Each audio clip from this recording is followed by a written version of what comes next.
cái nhớ rồi mà trong nhiều tôi đã đi trong buổi bể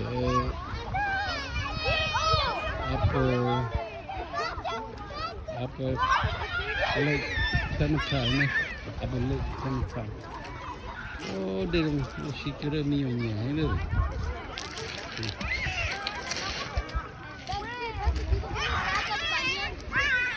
đây chưa thấy mà bao giờ này đây chỉ một xe này nè người ta thao vấn cả hả mà một xe nhé ở đây đây chắc nhớ chỉ tiền đấy ta tưởng là đây trong nó thế mua gì nhân đấy thế nó bên mua lifeguard như sống thế lifeguard như sống là sai thế thì phải tuần giáo thì phải tao nhớ bốc trên để lifeguard gì trong nhiều đã đi cho nên sai mình đã đi là nhớ tiếp bốc cái nhân đấy thì như vậy thì trong nhiều đã đi là cho xe thì phụ nữ nó lỗ trong hai xe cơ không mà xe tiêu hai xe tiêu thì chúng người ta đấy tên từ bên nó luôn đã nó lỗ sắp bên nó giờ hậu đi sắp bị trở vào cho tụi nó hậu đi thì sắp bên nó gì hậu đi đó rồi bên nó luôn đã nó sẽ không khá xuống chứ bên nó là bên nó là không à bị cái khăn nó lỗ thì mình sẽ đi kia một chúng ta tao mình chơi thế phải mình chọn mới cho mình chơi nó khó thế mình chơi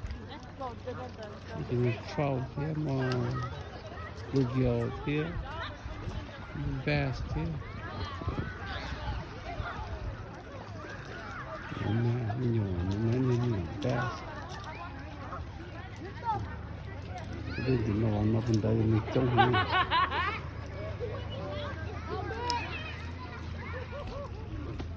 chúng ta đây thì cái gì tất kiến đây số kiến lo số tua gì giờ xí cái sản phẩm nó gì lũ lọ ta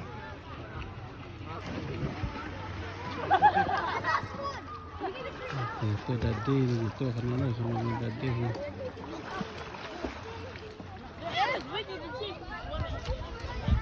nhưng giờ nó giờ đi sao được để sao lên đây cái gì đây sao lên đây cái gì có gì nữa thì còn tới đây đấy chỉ một số gì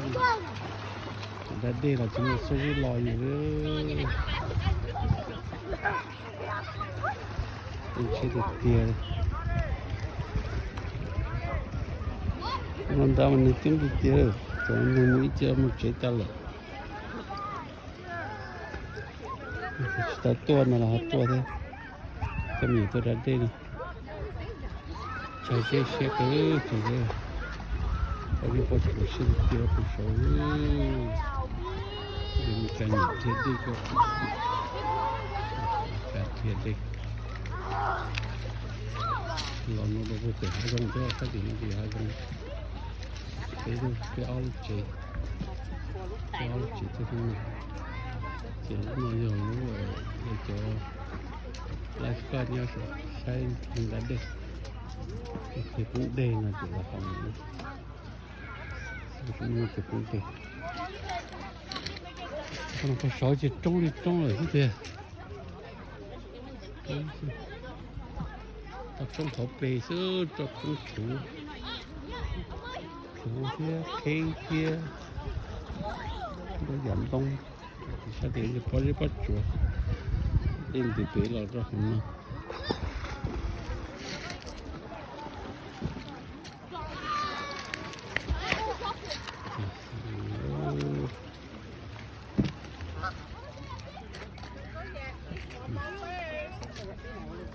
bên này.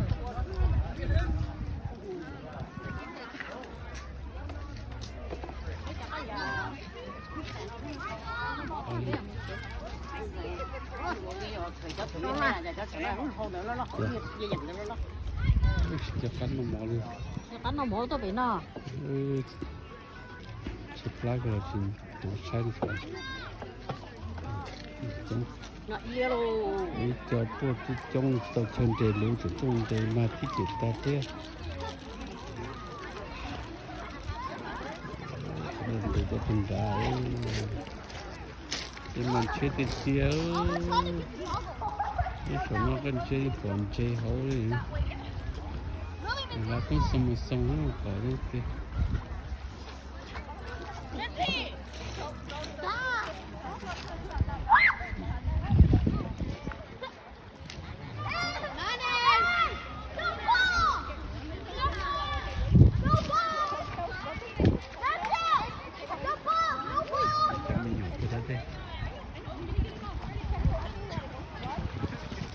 Chứ một nó là cũng mấy chân có than để cho cái nhóm non có cho con được thế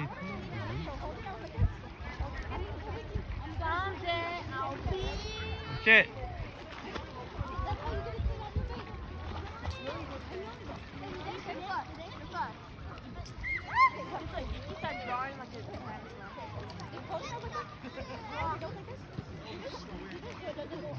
Look, you should have seen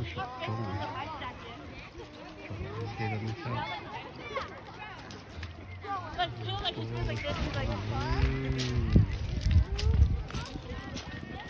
Mom!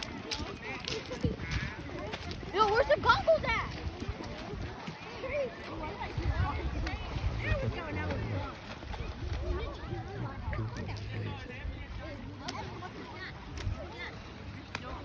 Chicken. Pushing. Nhiều cái sắt tí ta sắt tí to của nó sư chỉ là chỉ to cái nữa to thì kia hổ lì Nó đồ nãy giờ, do nãy giờ sẽ bảo can ha.